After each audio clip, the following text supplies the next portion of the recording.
ঢাকায় সিনেমার আলোচিত চিত্রনায়িকা পরীমণি ক্যারিয়ারের চেয়ে যার ব্যক্তিগত জীবনের বিভিন্ন কর্মকাণ্ড চলে আসে সংবাদের পাতায়। প্রেম, বিয়ে, বিচ্ছেদ তো বটেই, কখনো অনিয়ন্ত্রিত মেজাজ চালচলনের কারণেও সমালোচনায় আসেন এই নায়িকা।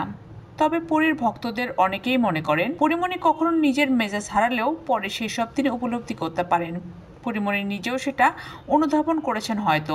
আর তাকে নিয়ে সমসাময়িক সকল বিতর্ক কিংবা ঝামেলা এখন বিরক্ত হয়ে দাঁড়িয়েছে নায়িকার জন্য। জানালেন এই জন্য নিজেকে বদলে ফেলবেন তিনি। গত শুক্রবার বাইফা অ্যাওয়ার্ড অনুষ্ঠানে উপস্থিত ছিলেন পরীমণি। এই সময় গণমাধ্যমের মুখোমুখি হয়ে নানা কথা বলেন পরীমণি। নিজের মেজাজ হারানোর বিষয়ে পরীমণি বলেন, আর 10 জন মানুষের মতো আমারও রাগ, দুঃখ, কষ্ট, অভিমান হয়। আমি সবকিছু নিতে পারি না, দুম করে রিয়্যাক্ট করে ফেলি। সেই রিয়াকশনটা মানুষ নিতে পারে না। মানুষ বলে নায়িকা মানুষ, এটা করা যাবে না। এই বাউন্ডারির মধ্যে যখন পড়ে গেছি তখন আমার মনে হয় জাস্ট অ্যাভয়েড করি। নিজেকে আড়াল করতে চেয়েও পারেন না পরীমণি। এ নিয়ে আক্ষেপ করে নায়িকা বলেন, আমি যত চাই ঝামেলাগুলো এড়িয়ে নিজেকে আড়াল করে জীবনটা উপভোগ করব, ততই ঝামেলাগুলো আমার উপর জেঁকে বসে। তাই বিশ্বাস করা শুরু করেছি সমস্ত ঝামেলা নিয়েই আমাকে বাঁচতে হবে।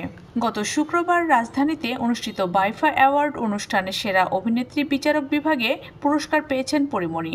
রঙিলা কিতাব সিনেমার জন্য সেরা অভিনেত্রীর পাশাপাশি সেরা ওটিটি কন্টেন্ট হিসেবে রঙিলা কিতাবের পুরস্কারটি গ্রহণ করেছেন এই নায়িকা। এরপর বাড়ি ফিরেই ছেলে পূর্ণকে নিয়ে পুরস্কার দুটোর সাথে হাস্যোজ্জ্বল মুহূর্তের কিছু ছবি তুলে সামাজিক মাধ্যমে নায়িকা লেখেন, আমার এই অর্জন আমার দর্শকের জন্য উৎসর্গ করছি, এটা আপনাদের।